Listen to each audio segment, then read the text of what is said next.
Hey guys, welcome to my first devlog. After creating hundreds of tutorials and gaining several years of experience with Unreal Engine 5, I decided to create my own video game. Basically, this game will have similar basic principles to Zelda's Breath of the Wild, where you explore a huge open world with Link, assemble weapons, and discover various things. I also like the large number of different enemies in this game, so that players have to memorize their patterns in order to defeat them. We all know another game that takes this concept even further. But there will also be many features from Enshrouded, such as the multiplayer factor and the ability to build a small home where you can store your items and construct large structures. The game also features a variety of different items, giving players even more to discover and explore. But now to my game. In the first week, I started by choosing a character that would fit well with my game and came up with this low-poly figure. In general, I want my game to be more stylized because, for one thing, it looks really cute, but also because it performs much better than a huge AAA game like Assassin's Creed. Later on, there will be a character creator in my game so that you can create your own character, but for now, this should suffice. The next step was to take care of the player's movement. I could have easily used the standard movement from the third-person template, but I thought it was a little too stiff.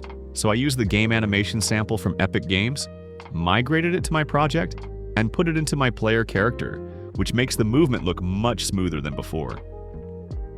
In later updates, I will of course add a few more things like wall running or sliding, but for the first devlog, this is a good start. After that, it was just a matter of connecting my low-poly character to my player blueprint, and we already had a finished game character. Feel free to write in the comments whether I should give the player a name or whether it's better if the player can decide for themselves what the character is called. The good thing about a pre-made name is that you can incorporate it more into the story, like in The Last of Us, where each character has their own personality, such as Joel, who does everything for Ellie to keep her alive, and she, in turn, would have died for humanity if it meant saving them. This allows you to build a story, and lore in an open-world game in the style of Zelda BOTW would actually be a great thing. But now back to the character. To make my mesh match the UEFN mesh, I added a skeletal mesh as a child and made the material of the UEFN mesh invisible so that the mesh is not visible. To do this, I created a material, set the blend mode to translucent, and set the opacity to 0. Then I gave my mesh a tag that had already been defined by Epic Games, and I was done.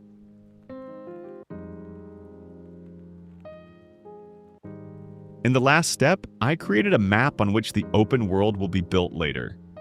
I made the terrain 1 kilometer in size for now, so that I can create a small landscape in week 2. I also reworked the sky atmosphere so that the style matches the stylized look. That's it for the first week. My overall plan is to publish 1 devlog per month and add something to my game every week, such as an inventory or combat system. I will then upload this to Epic Games as an alpha test version, as I am allowed to upload my game there for testing.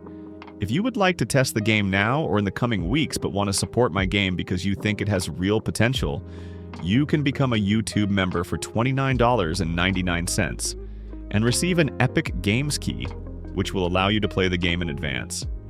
However, it's okay if you don't do it right away, as I know how easy it is to get scammed on the internet, but it's up to you. Thank you for your attention, especially my YouTube members 𝐂𝐚𝐬𝐿939, Domax, Alexander Tretiak, 𝐴𝐼_ADM, and Anthony Esposito. See you in the next tutorial or devlog. Cheers!